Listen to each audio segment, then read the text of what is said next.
suis Stéphanie Charpin, je suis artiste plasticienne et là on se trouve dans l'œuvre de la forêt d'art contemporain qui s'appelle Vis Mineralis et que j'ai réalisée en 2011 ici à Comensac.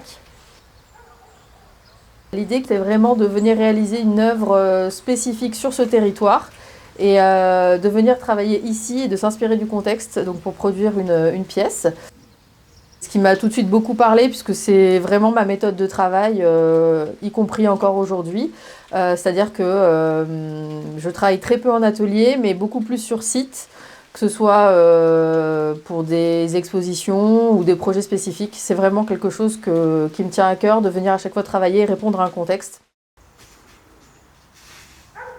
Assez rapidement, je suis tombée sur donc un énorme wagon abandonné au milieu de la forêt.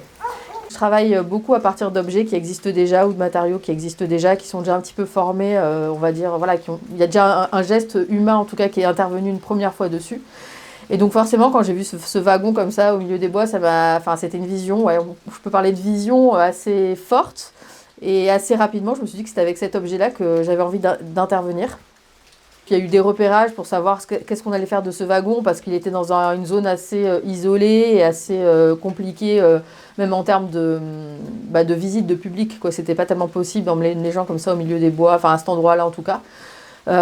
Et donc voilà, on a trouvé ce site avec ces rails comme ça. J'ai pu aussi rencontrer d'anciennes personnes qui avaient connu ce chemin de fer en activité, donc j'ai pu écouter aussi les histoires. J'ai trouvé cet endroit comme un peu un écrin qui allait me permettre d'installer le wagon ici, qui ne soit pas une présence isolée, comme une mémoire un peu qu'on cacherait au milieu des bois, mais qui puisse vieillir en quelque sorte au milieu des habitants de Comensac. Donc il y a eu une première étape qui a été de transporter le wagon jusqu'ici. Donc ça a été assez épique puisqu'il a fallu, dans mon souvenir, le faire avec une énorme grue, un énorme bras pour le ramener jusqu'ici. Donc ça, c'était quelque chose. Et ensuite, la deuxième étape, ça a été de venir travailler pendant 15 jours donc sur le projet, une fois que le wagon était installé.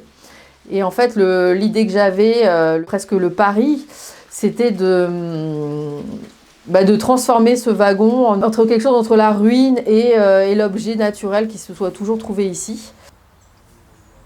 Pour ce faire, j'ai eu l'idée de le recouvrir complètement d'un béton assez grossier, puisque je me suis dit que grâce à cet enduit, et grâce à l'humidité, là où il serait placé, au milieu des arbres, que finalement il allait pouvoir prendre la qualité de ce paysage et de ces arbres et se recouvrir peu à peu de végétation et être comme ça un objet hybride entre le vestige industriel et puis l'objet naturel.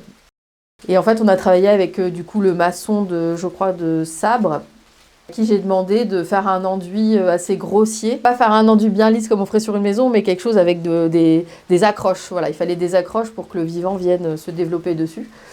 Et donc dans un premier temps, pour que ça accroche bien, on a entièrement recouvert le wagon d'un grillage pour que le béton puisse vraiment s'ancrer dessus. Et l'endroit dans lequel on se trouve, c'est le sas d'entrée du wagon. Et là, j'ai eu envie de conserver juste cette petite partie pour en faire une sorte de petite grotte artificielle.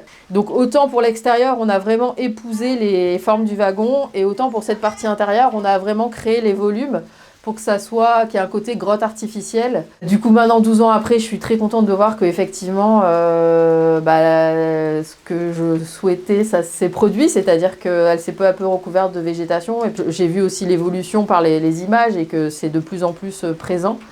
Mon idée, c'était que comme ça, de l'extérieur, elle puisse vraiment se fondre dans le paysage et puis qu'il y ait cette petite zone intérieure qu'on puisse venir habiter comme on le souhaite, venir s'abriter, là, comme on le fait aujourd'hui parce qu'il pleut, ou passer des petits moments ici, une petite cachette, un petit point de vue aussi, un autre petit point de vue sur le paysage.